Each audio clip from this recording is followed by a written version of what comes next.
أعوذ بالله من الشيطان الرجيم. بسم الله الرحمن الرحيم. لا ينهاكم الله عن الذين لم يقاتلوكم في الدين ولم يخرجوكم من دياركم أن تبروهم وتقسطوا إليهم إن الله يحب المقسطين. إنما ينهاكم الله عن الذين قاتلوكم في الدين وأخرجوكم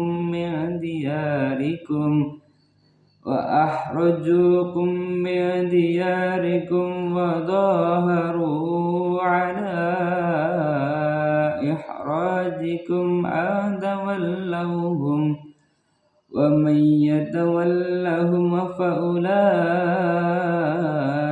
هم الظالمون. Menurut Ibnu Katsir, ayat ini merupakan informasi kebolehan untuk berbuat baik kepada pemeluk agama lain, bahwa Allah Subhanahu wa taala tidak melarang umat Islam berbuat baik kepada non-muslim yang tidak memerangi mereka, seperti berbuat baik kepada wanita dan orang-orang lemah di antara mereka. Hendaklah manusia itu berbuat baik dan adil, karena Allah itu menyukai orang yang berbuat adil.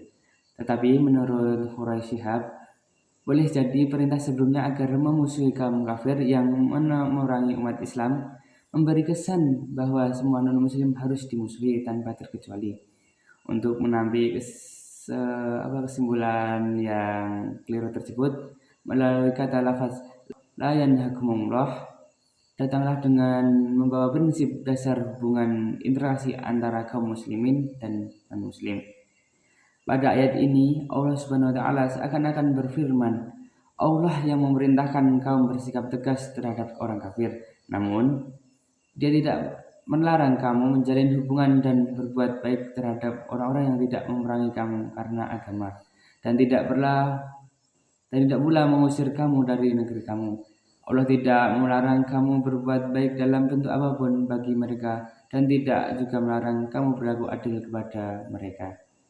Dapat dipahami bahwa surat Al-Mumtahanah ayat 8-9 tersebut menginformasikan kepada kita semua umat muslim, terutama mereka yang memiliki perspektif negatif terhadap semua pemeluk agama lain, bahwa mereka tidak dilarang untuk berbuat baik kepada non-muslim selama itu tidak merusak akidah dan dapat membahayakan umat Islam.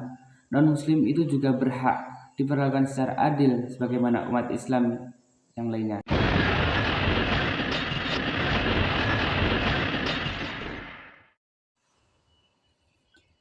A'udzu billahi minasy syaithanir rajim.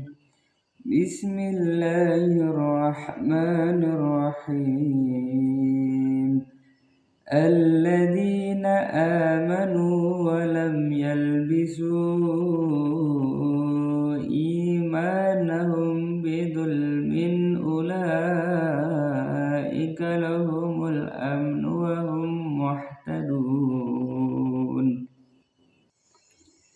Di dalam surat Al-An'am ayat 82 itu menjelaskan bahwasanya karena sama sekali tidak ada jawaban dari kaum Nabi Ibrahim yang durhaka tersebut, akhirnya Nabi Ibrahim itu sendiri menegaskan sebuah prinsip penting, bahwa orang-orang beriman kepada Allah Subhanahu wa taala dan tidak mencampurkan adukan iman mereka dengan kezaliman, yakni kesyirikan. Itu juga terdapat pada surat Luqman ayat 13. Mereka itu lebih tinggi derajatnya di sisi Allah. Mereka adalah orang-orang yang mendapatkan rasa aman dari Allah yang mereka sembah, dan mereka mendapatkan petunjuk secara sempurna.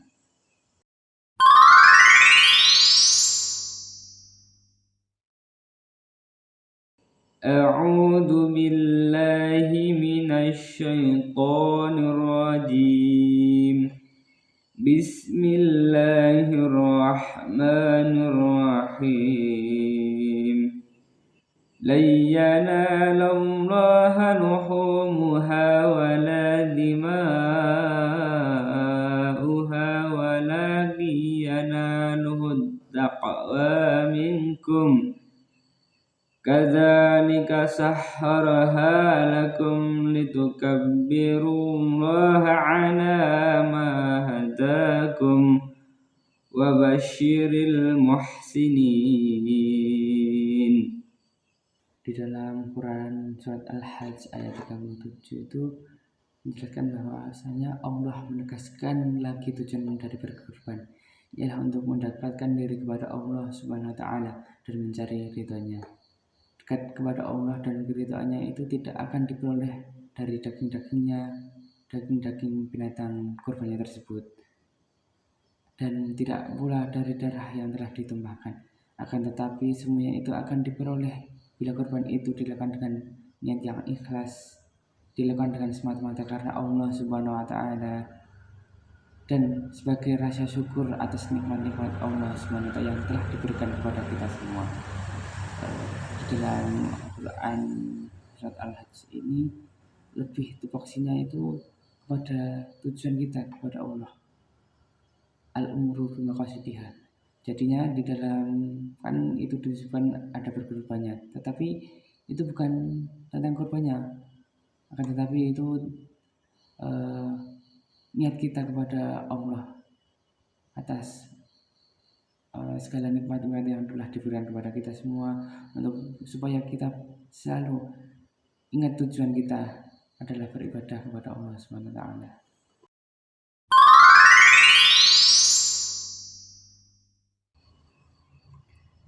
A'udzu billahi minasy syaithanir rajim.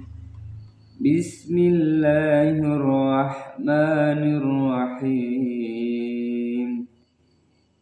Innal ladzina amanu tsumma kafaru tsumma amanu tsumma kafaru tsumma zadu kufran lam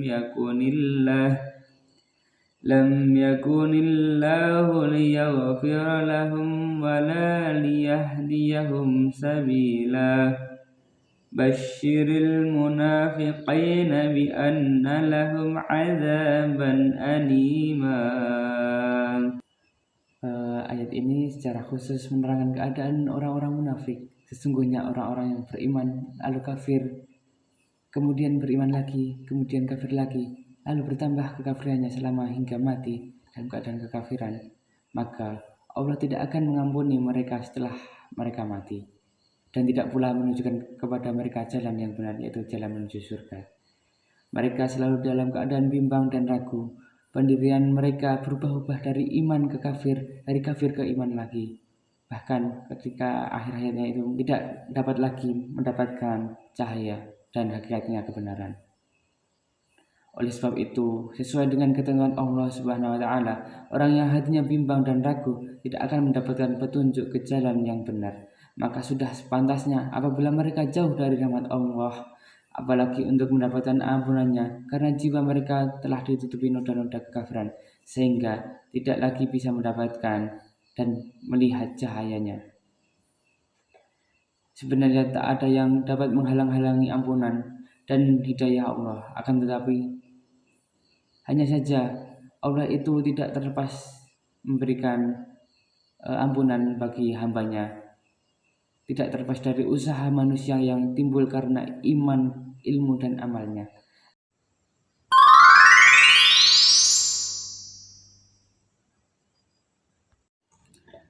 Renungan yang saya bisa renungi setelah membaca keempat surat tersebut, bahwasanya kita harus selalu menjaga keistimewaan kita, keistiqomahan kita, dan keimanan kita, karena kita harus selalu memperbaiki niat agar supaya kita bisa mencari dan mendapatkan ridha Allah Subhanahu wa taala. Keimanan kita tidak akan selamanya di atas. Keimanan kita itu bisa naik dan bisa turun. Maka dari itu keistiqomahan dan memperbarui niat itu sangatlah penting. Jangan sampai kita menjadi golongan orang yang beriman lalu kafir, beriman kafir lagi, dan bahkan ketika akhirnya itu kita menjadi kafir. Nauzubillahi min dzalik. Maka dari itu ketika kita dalam lemah iman, maka kita harus selalu meningkatkan ibadah kita kepada Allah Subhanahu wa taala agar supaya kita selalu ada berpegang teguh kepada Allah Subhanahu wa taala, tidak ada keraguan di hati kita.